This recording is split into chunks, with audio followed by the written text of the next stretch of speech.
Eu sou o professor Wesley Góes, da Universidade Federal do ABC, e este é mais um vídeo auxiliar da disciplina Mecânica dos Sólidos 1. Na verdade, o objetivo aqui deste vídeo é fazer um pequeno resumo do momento síncrono de ontem, tá? O quinto momento síncrono do curso. Mais uma vez eu peço desculpa aos alunos que não puderam participar desse momento síncrono, mas a tentativa de gravação desse momento não foi efetiva. Mais uma vez eu perdi o vídeo da gravação, né, do momento síncrono de ontem, mas eu vou tentar, de alguma forma, recuperar as principais ideias que foram discutidas ontem. E aí, vocês conversam com os alunos que participaram do momento síncrono, caso queiram, vamos dizer assim, ter uma profundidade maior ou perguntar algo relacionado a um ponto que, né, no vídeo não ficou bem, vamos dizer assim, esclarecido. Então, no momento síncrono de ontem, a gente começou justamente apresentando aqui a primeira atividade, né, que foi postada para essa semana, que era vocês jogarem e interagirem com o joguinho Cargo Bridge. E aí, no momento síncrono, a gente discutiu alguns elementos. Eu vou tentar fazer a simulação desse jogo aqui, igualmente ao que eu fiz ontem. Tudo bem? Então, é um joguinho que envolve a teoria que a gente vai estudar nessa semana, né, a teoria, né, estrutural, né, que está envolvido aqui nos tópicos dessa semana. E a intenção básica aqui desse joguinho foi justamente, de alguma forma, fortalecer uma pergunta ou algumas perguntas que foram feitas em um vídeo também dentro desse tópico aqui de treliças planas. Então, o joguinho, o objetivo dele, né, é você fazer uma ponte, né, para que esse bonequinho, esse avatar, ele consiga atravessar a ponte, pegar essa carga e voltar, né, com segurança. Você tem um orçamento para isso e você tem uma região aqui, ó, de design, né, de projeto de ponte. Então, eu ativei esse ambiente de projeto. Veja que no ambiente de projeto você tem aqui um passeio de madeira e você tem um conector de madeira. E você tem um vão para você construir essa ponte. Então, ontem eu fiz esse teste aqui. Eu fiz aqui, né, uma passarela, né, nessa configuração e uma conexão aqui, né, com esses conectores de madeira com essa, né, característica aqui. E aí eu venho, tá? Eu posso limpar o projeto, eu posso, né, deletar algum membro específico aqui e posso aqui testar a minha ponte. Então, o avatar ele vai atravessar, o bonequinho, ele passa, se a ponte estiver, vamos dizer assim, bem projetada, estável, né, você passa para o próximo nível. Eu vou voltar aqui para esse ambiente de projeto e fazer um outro teste com uma outra configuração aqui, ó. Então, eu vou deletar esse elemento, vou deletar esse elemento e vou aqui, na verdade, projetar, né, com essa característica aqui, né, de conectores com essa geometria aqui. E vou testar. Então, vamos ver aqui o comportamento do avatar. Né, né, você está vendo aqui que essa configuração ela não foi uma configuração, né, boa de projeto porque você matou o avatar. Então, dentro desse sentido, a gente, né, fez uma ligação com o que tinha lá no vídeo, tá, que está o endereço aqui, e perguntou, né, qual é a célula, né, geométrica, né, constituída de barras pinadas, que me dá, vamos dizer assim, uma condição de equilíbrio para uma força aplicada nessa célula. E da discussão que foi feita no momento síncrono de ontem, a gente, né, chegou à conclusão que realmente a célula triangular é a célula onde você consegue desenvolver um caminho de carga, né, caracterizar como caminho de carga, né, barras pinadas que vão justamente equilibrar forças que são aplicadas nela, né? E aí a gente passou justamente para a definição do que seria treliças. Claro que a gente tem, né, a aplicação de treliça espacial e plana. No curso a gente vai, na verdade, se concentrar na questão das treliças planas. De alguma forma, a gente, no momento síncrono e nos vídeos anteriores relacionados a esse tópico, a gente já deu, né, na verdade, a definição de treliça, que é uma estrutura, né, de barras sobre força normal. Ó, são barras que só vão alongar e curtar, já já a gente reforça isso. Conectadas, interconectadas nas suas extremidades e capazes de suportar cargas estáticas ou dinâmicas. A gente reforçou até essa questão aqui, deixa eu só colocar numa visualização aqui melhor para o vídeo, né, já que não vai ter ninguém aqui para interagir comigo. Então, aqui a gente reforçou essa questão, não é, da interconexão entre essas barras, da situação, vamos dizer assim, de projeto no real e no que a gente vai analisar. Veja que essas barras aqui, na verdade, elas não são interconectadas por pinos ideais, como a gente mostrou lá na simulação utilizando aquelas barrinhas lá do Lego Mindstorm. Aqui a gente está vendo que essas barras elas estão, por exemplo, parafusadas, rebitadas numa dada chapa. Mas qual é a lógica aqui? A lógica é considerar essa ligação aqui como se fosse uma rótula ideal, ou seja, essa rótula aqui, essa ligação aqui, ela não transfere ou transfere muito pouco a questão de momento fletor, né? A gente não considera essa situação aqui como um engaste, né? Um engaste perfeito. E por quê? Porque essa condição aqui, né, de chapa, né, com essas barras conectadas, a linha de ação de força dessas barras sobre força normal, elas concorrem para o mesmo ponto. Então, dessa forma, elas não me produzem momento em torno desse ponto, tendo-se aqui a condição, né, de pino ideal. Uma outra situação que a gente destacou aqui foi a questão da carga, né? As cargas nas treliças, elas obrigatoriamente elas precisam ser aplicadas nos nós. Não adianta você querer, por exemplo, aqui, numa situação de estrutura como essa, né, estrutura treliçada, com essa função, com essa lógica das treliças, de querer aplicar uma carga aqui, por exemplo, entre o ponto D e o ponto B. Essa carga aqui aplicada nesse ponto, né, qualquer entre D e B, me caracterizaria essa barra aqui como uma barra de viga, não uma barra sobre força normal e uma barra de treliça. Aqui a gente destaca a situação, né, por exemplo, da aplicação de treliças, né, para construir uma dada ponte onde vai passar, né, pessoas, carros. E a gente fez uma discussão em relação, bom, professor, mas como é que a gente, nessa situação, vai transferir as cargas para os nós da treliça? Então, a gente faz um sistema aqui estrutural de vigas longitudinais e transversais, de tal forma que esse carregamento inteiro aqui, ó, veja, ó, ele se conecta com a treliça por meio dos nós.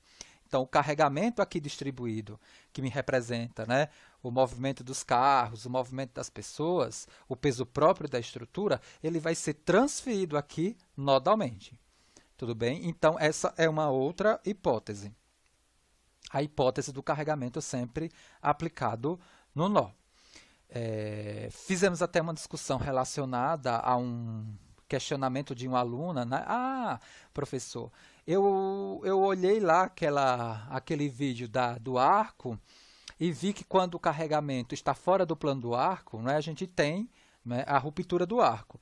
Foi por isso que aquela ponte lá, né, da Avenida dos Estados, próxima ao campus lá de Santo André, ela rompeu. Então, a gente fez essa discussão. Se uma estrutura ela tem um projeto preferencial para um dado tipo de carregamento, se ela for excitada por um outro conjunto de carregamento, ela vai sofrer.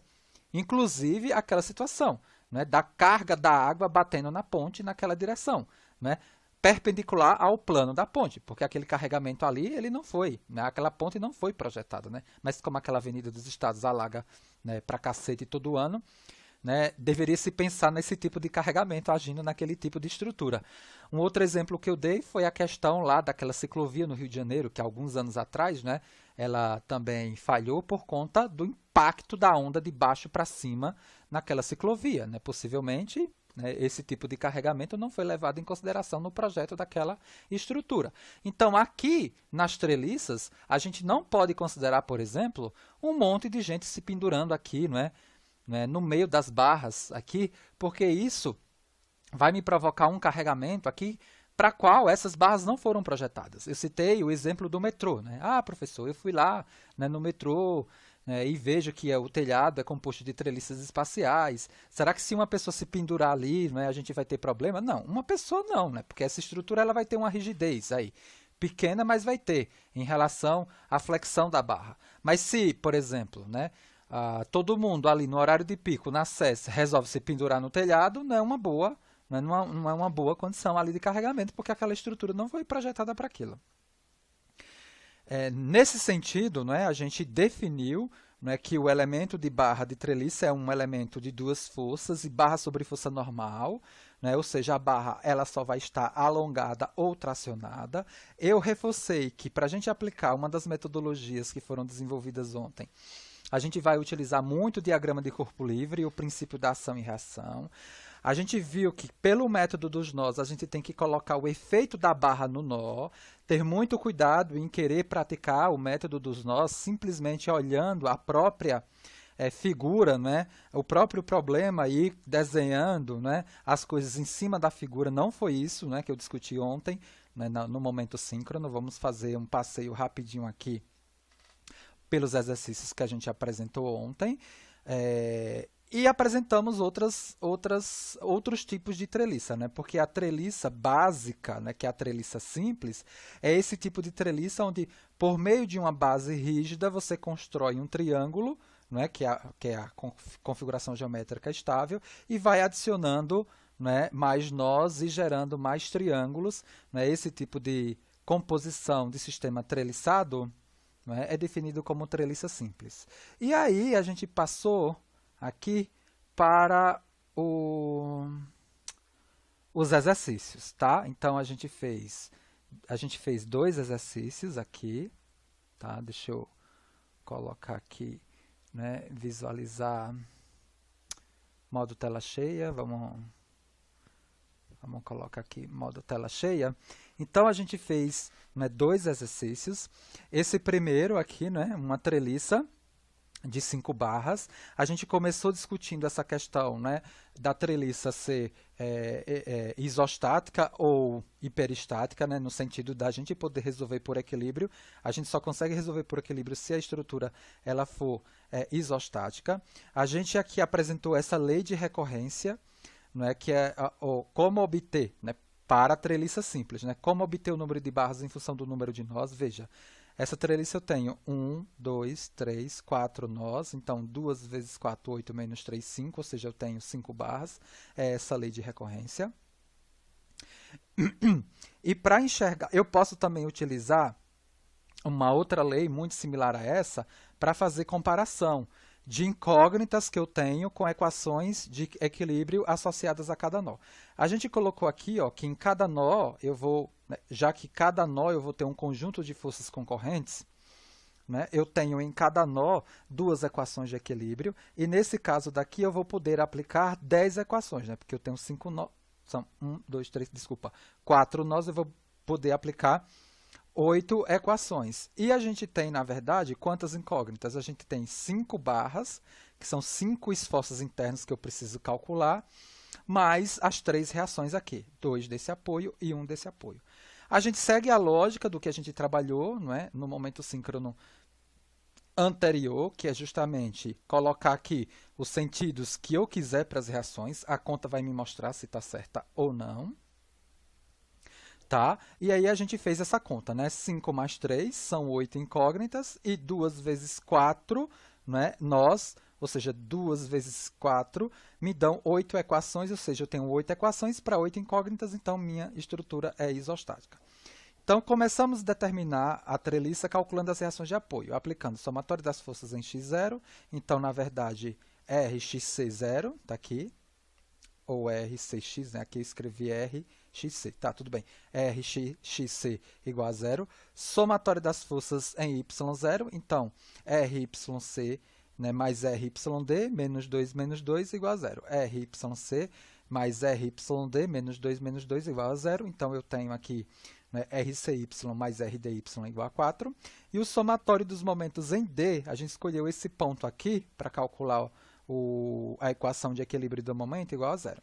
Então, a gente fez uma pequena discussão, né? Por exemplo, essa força de 2 kN me dá momento em D? Não. Por quê? Porque ela passa pelo ponto, eu não tenho um braço.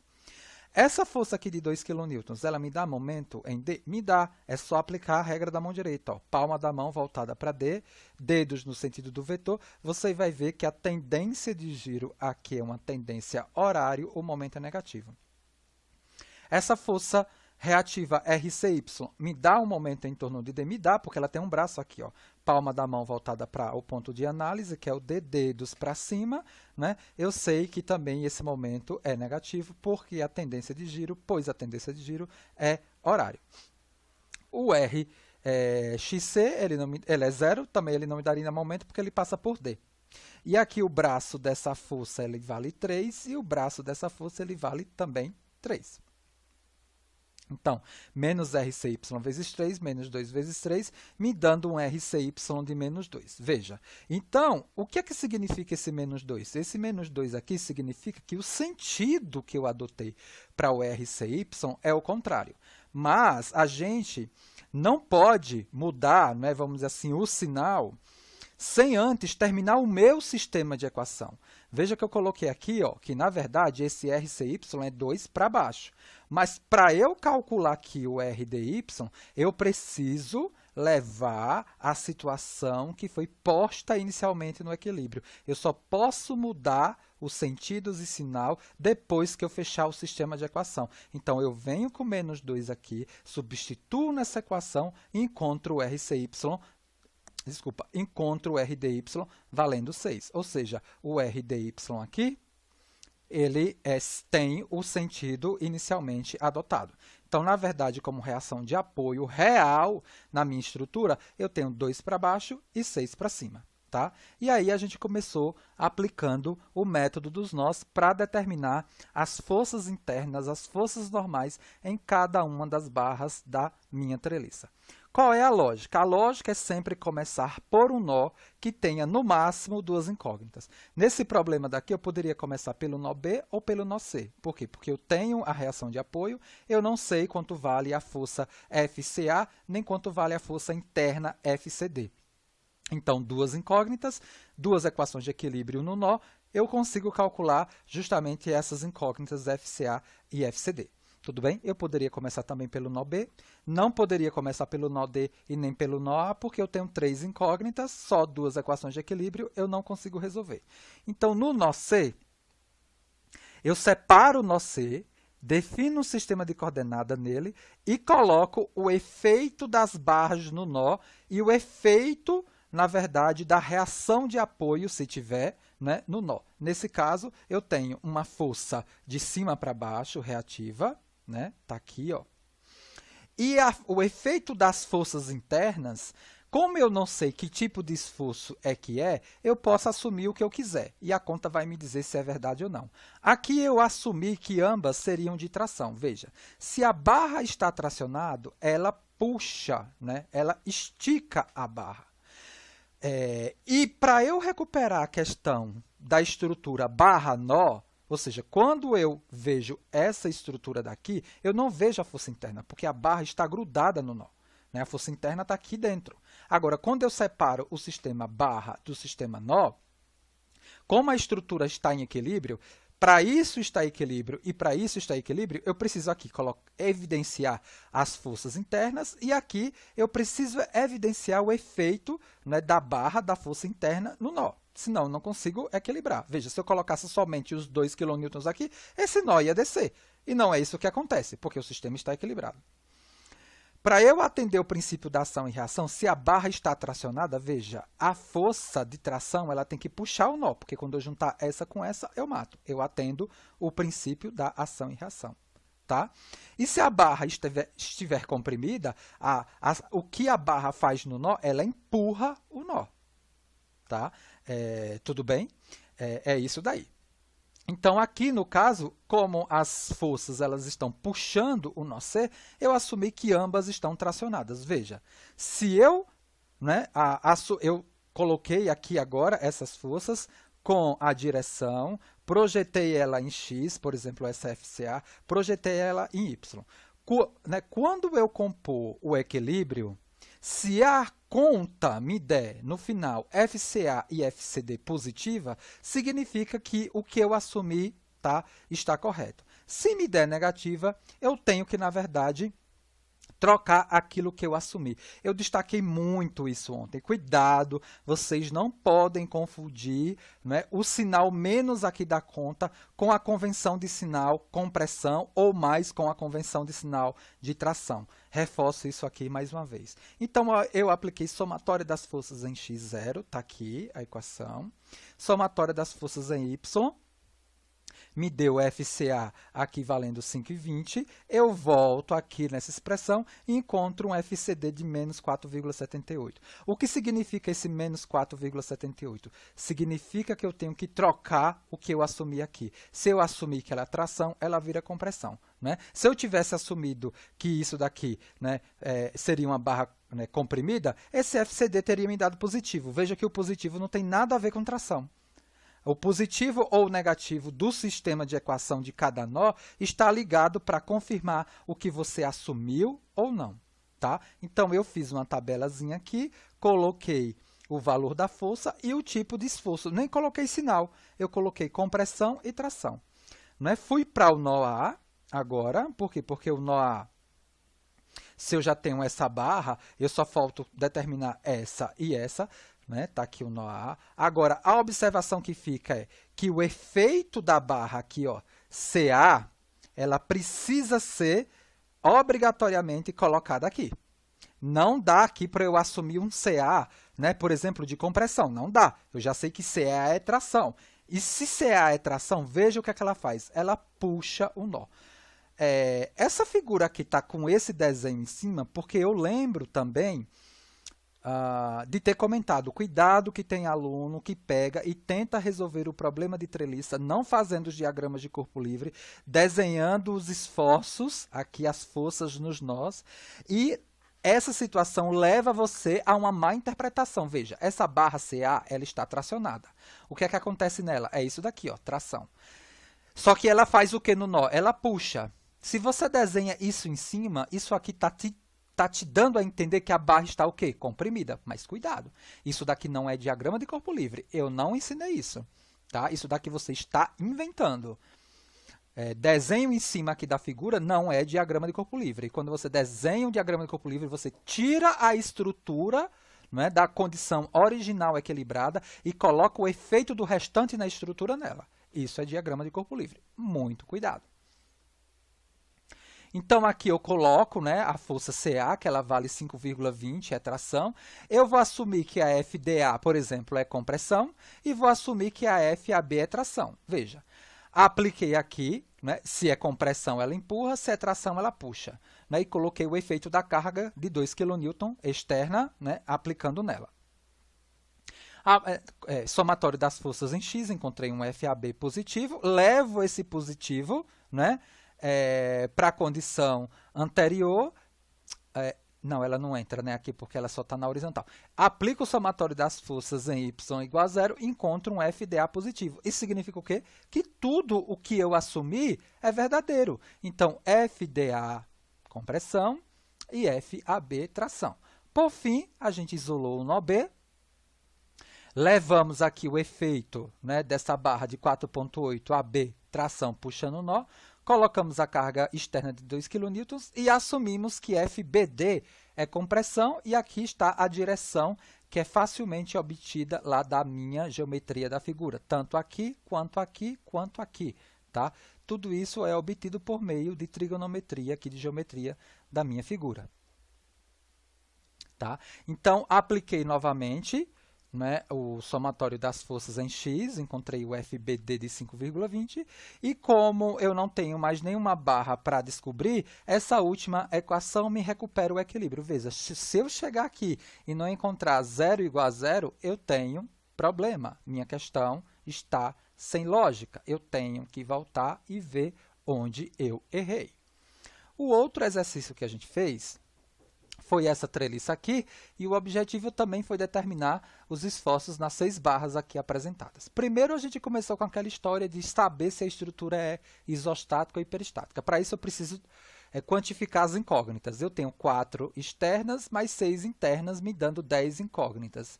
Eu tenho quantos nós? 1, 2, 3, 4, 5 nós. Então, 2 vezes 5, né, que são 2 equações por nó, eu tenho 10 equações, ou seja, 10 igual a 10.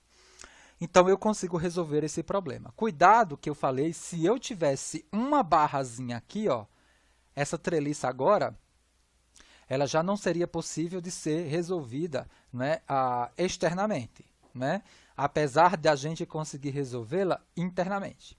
Tá? Por quê? Porque, veja, eu poderia começar a resolver a treliça, né, por esse nó daqui Eu tenho 2 barras, eu consigo, né, mesmo sem saber as reações de apoio, eu consigo calcular o valor dessa barra e dessa barra. Com essas 2 barras determinadas, eu consigo determinar essa barra e essa barra. Não é? Com essas 2 barras determinadas, eu posso determinar essa e essa. Ficaria faltando determinar, na verdade, essa última barra, e aí eu não conseguiria resolver por completo, né? Eu não conseguiria calcular essa barra inteira, o valor dela, nem as reações de apoio. Tá? Então, mesmo com uma barra aqui, eu mesmo vindo pela direita, né, calculando aqui pelo nó, eu não teria, não é, a determinação completa da minha estrutura. Né? Foi uma observação também que eu fiz ontem. E aí a gente começou justamente pelo equilíbrio total da estrutura. Então, a gente fez somatório das forças em x0. Então, eu assumi que as reações horizontais elas estão no mesmo sentido. Está aqui, RAx mais R6x igual a 0. Tá? Uma é igual a menos outra. Somatória das forças em y0. Então, essa positiva, essa negativa e essa negativa para o sistema de coordenada. Tanto nessa questão quanto na outra, né? Eu associei aqui um sistema de coordenada. Então, R6x mais RCY mais RAY menos 6 menos 3 me dá 9 kN. E a gente fez o somatório dos momentos em A, 0. Então, essa força RCY passa por A, não me dá momento. RAX e RAY passam por A, não me dá momento. R6x me dá momento positivo, né, que é R6x vezes 0,9. 6 me dá momento também, só que negativo, né, que é 6 vezes 1,2. E 3, né, me dá momento em relação ao ponto A, 3 negativo, né, vezes 2,4. Né? Essa expressão do momento está aqui, que me deu um RCX valendo 16, e voltando lá na expressão, eu encontro um RAX de menos 16, ou seja, essa reação aqui, ela segue o sentido contrário. E aí a gente começa aplicando o método dos nós, escolhendo o nó C, por exemplo. Então, no nó C, eu tenho o RCY, que eu não sei, eu tenho o RCX, que vale 16, está aqui, e eu vou assumir que o FCD aqui, que é a barra, né, FCD, ela é comprimida. E aí eu aplico, né, somatória das forças em x0, então FCD me deu 16 positivo, ou seja, confirma aquilo que eu assumi. E o somatório das forças em y, 0, o RCY é 0. Com essa expressão aqui, 0, eu volto lá, ó, e nessa expressão e consigo encontrar o RAY valendo 9. Eu fui para o nó A, né? Então, no nó A, eu tenho o RAY de 9, eu tenho o RAX, que vale 16 agora para cá, né? Ou menos 16 para cá, e eu tenho essas 2 forças internas que eu vou colocar aqui, né? Que eu estou assumindo elas de tração, que é, puxo o nó, e aqui eu estou colocando a direção. Então, somatória das forças em x, 0, está aqui a equação de equilíbrio, né? FAB mais 0,8 FAD igual a 16. Somatória das forças em y0, e aí encontrei um FAD de 15 kN. Né? Volto aqui, encontro um FAB de 4 kN. Ou seja, ambas positivas significa que realmente essas 2 forças elas são de tração. Eu venho para o nó B e assumi aqui, ó, que as minhas forças agindo internas no nó B, elas são de compressão. Tá? Essa força e essa força. Essa daqui eu já sei quanto vale, que é tração, ela puxa o nó no valor anterior que eu calculei, ela que foi 4 kN. Aplico a somatória das forças em x igual a 0, encontrei FBE menos 5, somatória das forças em y, né, igual a 0. Veja, esse menos 5 daqui, eu não mudo o sinal dele antes de eu terminar antes de eu terminar o meu sistema de equação. Eu tenho que vir aqui nessa outra equação, substituir aqui menos 5 e encontrar o valor, né, da outra variável. E só depois fazer a análise. Por exemplo, aqui, com esse fluxo aqui do sistema terminado, eu sei que o FBD é positivo, confirma o que eu assumi, ou seja, 9 kN com pressão, e o FBE, né, é negativo. Então, ele nega o que eu assumi. Como eu assumi que ela era compressão, então, na verdade, essa barra é trativa. Por fim, eu aplico o somatório, o equilíbrio no Noé, tá? Que é esse daqui, com a consideração do esforço que eu já sei nessa barra, faltando somente determinar a barra DE.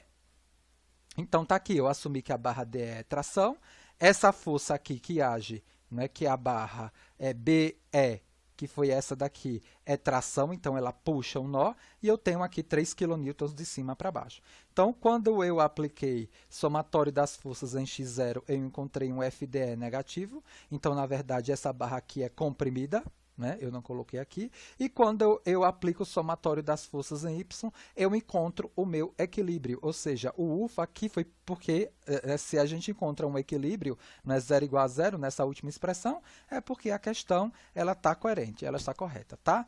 Então, amanhã, no momento síncrono de amanhã, né, no sexto momento síncrono, a gente vai, na verdade, aplicar a nova metodologia, né, para se determinar, uma outra metodologia para se determinar esforços internos e estruturas treliçadas, que é o método das seções, tá? Então, até o próximo vídeo, e desculpa mais uma vez por conta do vídeo do momento síncrono, que foi gravado, né, em tempo real, a gente não ter conseguido o arquivo do vídeo, tá? Deu um problema aqui na gravação. Até o próximo vídeo.